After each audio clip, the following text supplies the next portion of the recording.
And now I think we are finally live. Sorry about that, guys. I had a bloody problem. Uh, I couldn't start the stream, so I've gone back to the old ways. But I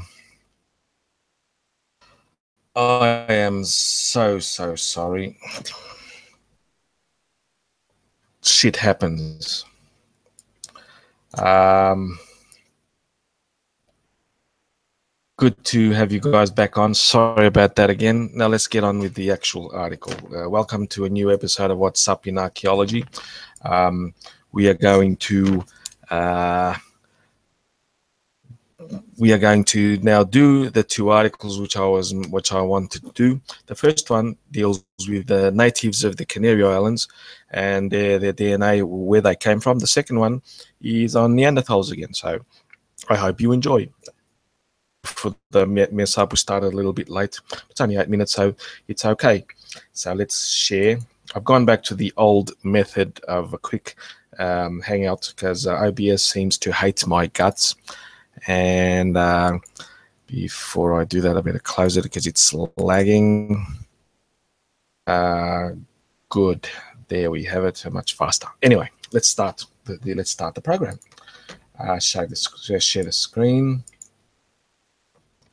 with everyone, and we can hide this. Now, the Guanches of the Canary Islands, they are peoples that they were the natives of the Canary Islands. Now, the Canary Islands was first discovered by the Portuguese sailors when they began their exploration of expansion. As they went down the North African coast, down into the Central African coast, etc. They've discovered along the way a lot of islands. Some of them were one of them were the Canary Islands, the Azores, the Madeira Islands. Then you have the Central African islands of Saint Tomé, Príncipe, Cabo Verde, etc. But we are going to deal with the Guanches because they were the original inhabitants of the Canaries, and they were wiped out mostly, and we didn't know where they came from until now. So we will read. When and how the Guanches arrived in the Canary Islands has remained poorly understood, not least since they lacked boats and knowledge of how to navigate the surrounding seas. Well, when the Europeans found them, they lacked boats. In fact, when Europeans colonized the islands in the 15th century, beginning with Portugal, that's how they learned. What they learned in the Canary Islands, they then applied to the American colonies, or should I say Brazil. They used the same methods of colonization and the governorship, which I won't be going on to here because it's a lot of history, and I just want to concentrate on this article. They discovered the culture which resembled late Stone Age Neolithic cultures from Europe and the Mediterranean. This has led to a great deal of speculation about their origins, and no conclusive answers has yet been found. These are mummified Guanche, a few centuries old. But now they've been able to extract some of them, the DNA evidence, DNA material from them, and find out where they came from. But as always, the articles and the study and the actual scientific papers are in the description. I recommend everyone read them, and because they're very interesting reads. The ancient genetic data generated by the team have now resolved some of the outstanding questions. So Dr. Linus Gerkland Flink, who is based in Liverpool, and the John Moores University School of Natural Sciences, Science Psychology, is a senior author of the study, and he comments that previous studies of the Guanches have relied on simple genetic markers such as mitochondrial DNA and Y chromosome. These markers often lack the analytical precision needed to resolve finer levels of population history. Of course they are, because well, I don't know a lot of the genetics, but they're using newer techniques to find out where they came from, and where they came from originally, their genetic basis, And so they sequenced autosomal DNA. They've gained unique insights into the ancestry and the origins of these populations. That's Dr. Linus. Together with Dr. Ricardo Rodriguez Varela, in research at the Stockholm University and lead author of the study, explains by generating the first autosomal genetic data of these populations, we can conclusively demonstrate that the Guanches are more closely related to North Africans of Berber ancestry than any other populations. We include in comparison previous studies, previous studies, but adding more detail and nuances. So they were able to get finer and better data to compare to the current peoples of North Africa and in the Mediterranean area. And you can see here where they've more or less found, even though they carried a good genetic mixture. These are the samples, GUN 002, 05, 08, looks like 011 and 012, and where they fall into the genetic affinities, they are very close to the Tunisian and Algerians and Berber WGA. Not close to any of the others, which include the Bedouins, Egyptians, Druze, etc., etc. Basque, Spanish. These are the reference populations. So that's where they fall into. Professor Anders Gotterstrom, who co-authored and the director of the Ancient DNA Laboratory in Stockholm University, explains these findings. Our analysis show that the small portions of the genetic ancestry of the Guanches were derived from populations more closely related to European Stone Age farmers. Interesting, this type of genetic ancestry was introduced to Europe from Anatolia while migrating farmers during the Neolithic expansion about 7,000 years ago. The North African populations have varying proportions of this ancestry, but it is not yet fully understood how and when it's spread across North Africa. So this is quite interesting. It appears to show these studies that they've made that they were remnant populations of the original first Neolithic farmers that, of course, I've already talked about this, where farming began. It began in the Fertile Crescent. It goes from Anatolia or Turkey down what is present-day Syria, Lebanon, Israel, curves into Iraq and the Euphrates and Tigris rivers, and around that area, that's where the first farming began. The Fertile Crescent. So this study seems to indicate that those expanding farmers that migrated across Europe and North Africa, some populations ended up in the Canary Islands, where they basically stood still, because when they were discovered by the Europeans late in the 15th century, they appeared very, very primitive, and they were easily overrun and basically exterminated. Except that they weren't totally exterminated, because the team were also able to provide new insights to the genetic legacy of the Guanches in modern Canary Islanders. Dr. Torsten Gunther, co-author and researcher of the Uppsala University, concludes, our analysis shows that modern inhabitants of Gran Canaria inherited about 16 to 31% of their genomic ancestry from the Guanches, which means that booty.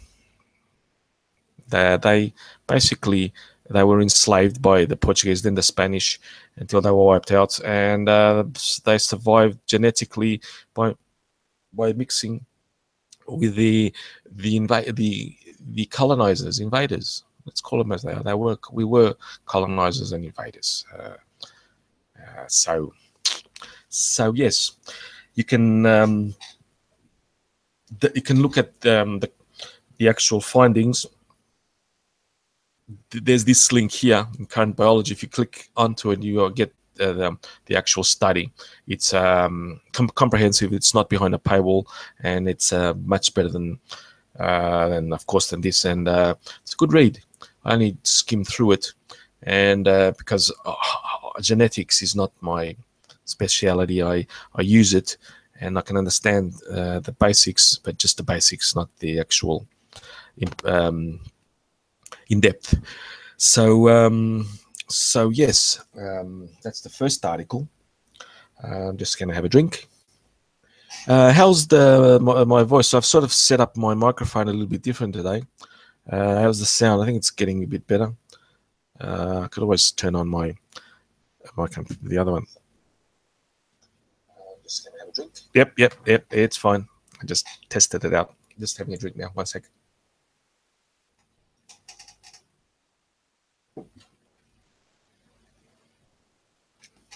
Now we're going on to the other article, which I'm going to read, and it has to do with Neanderthals and how they helped all the elderly, basically. So we have here an article, a new study, in fact, because this study was already been compiled by other archaeologists. This is going back to that same fossil.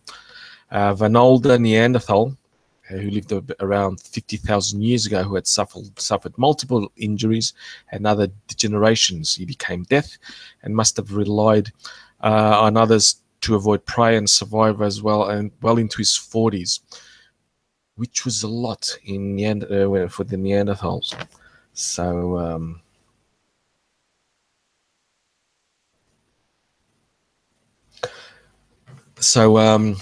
So yeah, you have the POLSO1 study here. You can click onto it. It's also comprehensive. It's not behind a paywall. The actual analysis. Here's the sample. Shanidar 1 from Israel. This Neanderthal came from Israel, northern Israel, Mount Carmel area. So this individual had he had lost his forearm. He had a bad limp and other injuries.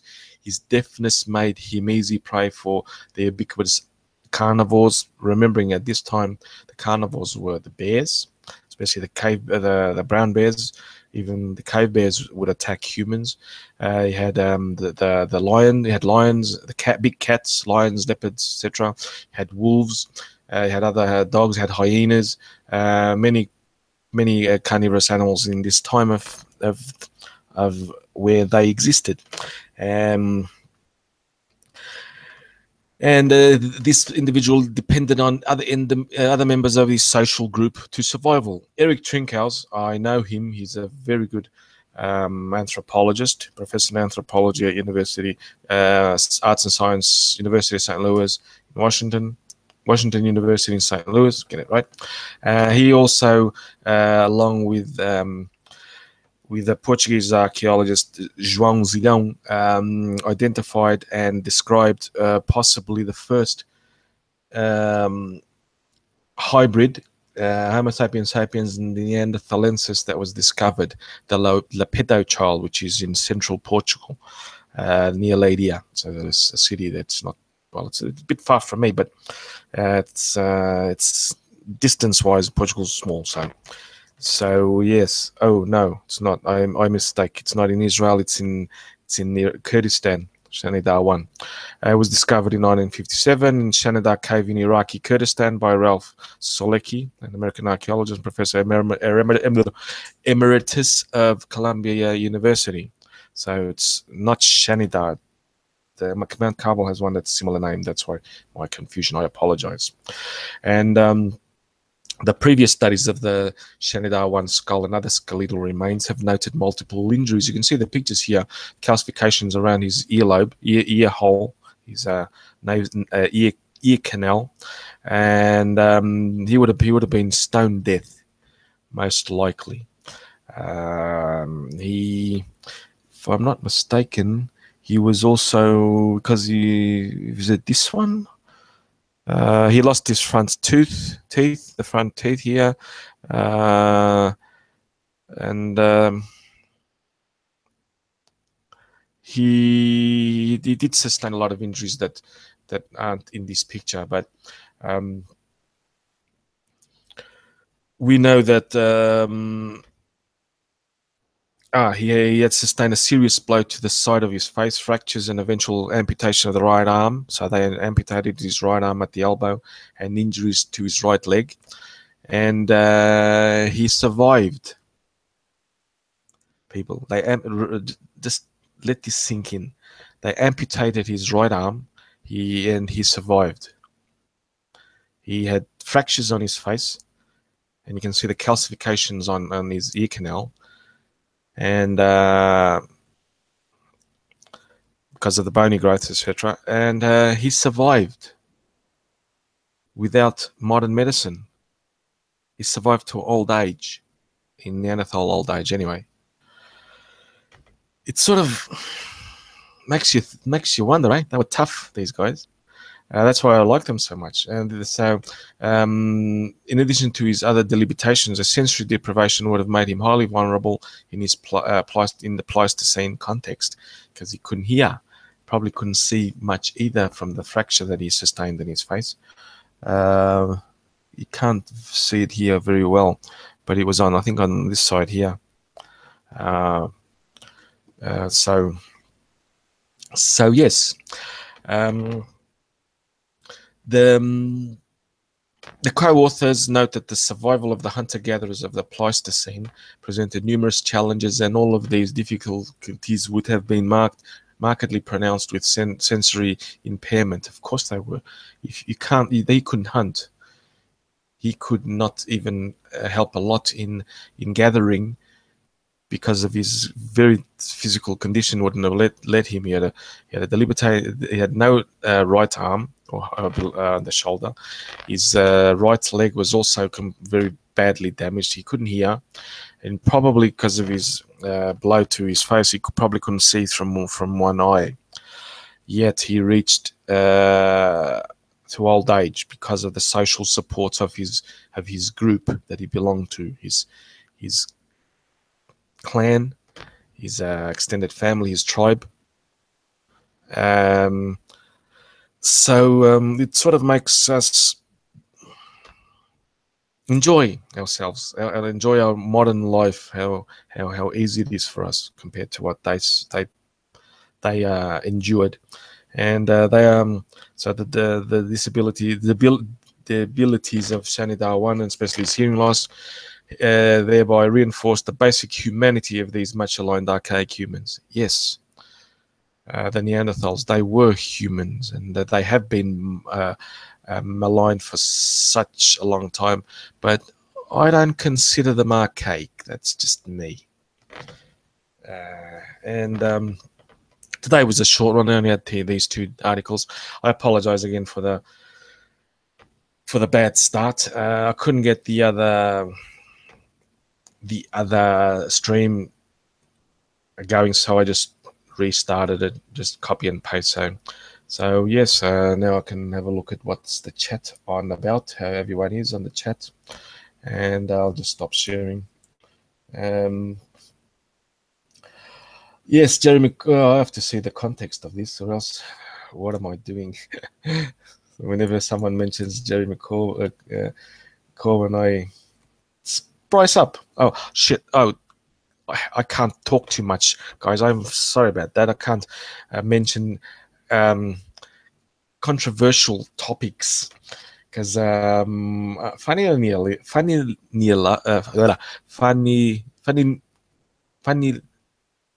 need a drink. I can't say that word.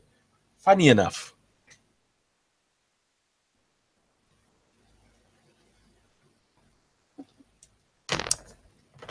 My two last videos, the one on Chrissy Winters and Kevin Logan, have been demonetized again. They were monetized, they became demonetized, they were remonetized, now they're demonetized again. And I didn't swear. I did say one bad word at the end and so on. But basically, I didn't really swear that much. There was nothing controversial. So yeah, it was oh well. Anyway, people, another short one. It's a slow month this month. There hasn't been a lot of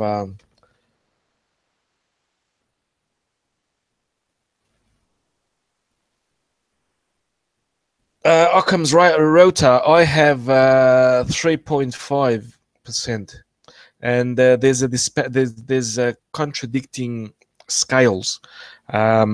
Some say up to 4%, and others say up to 2%. I'm going to go through the middle, so you can drop my 45% a bit down a little bit. Yours may be okay. So, of course,